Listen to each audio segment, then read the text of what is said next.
Поранешниот градоначалник на општина Сарај и сегашен пратеник од ДУИ Блерин Беџети, поранешни функционери и службеници во општина Сарај и град Скопје, како и еден надзорен инженер се осумината против кои управата за финансиска полиција денеска поднесе кривична пријава поради сомнение за злоупотреба на службената положба и овластување, несовесно работење во службата и фалсификување или уништување на деловни книги.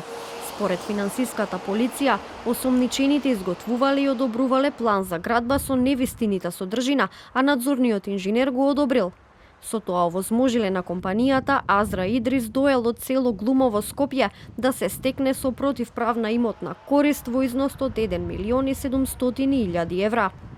Постојат основи на сомнение дека пријавените лица вработени во општина Сарај, иако биле свесни дека за катастарската парцела не постои донесен детален урбанистички план, со пречекорување на своите службени овластувања изготвиле и одобриле извод од план и одобрение за градба со невистините содржина, како и пресметки за надоместок за уредување на градежно земјиште спротивно на законските прописи, а надзорниот инженер извршил технички преглед на објектот и изготвил завршен извештај со невистините содржина.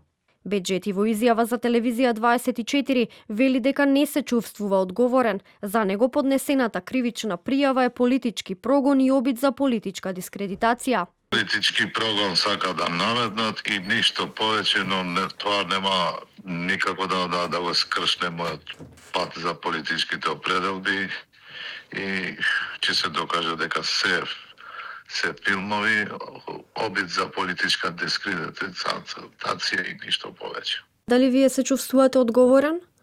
Не. Во никој случај.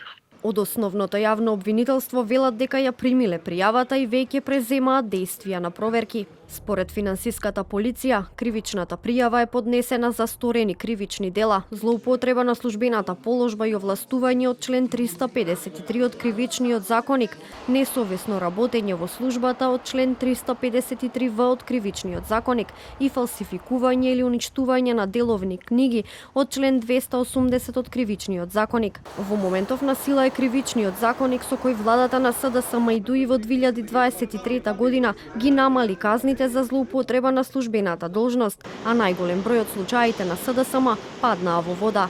Рокот за новите измени на Кривичниот законник е истечен уште во август годинава.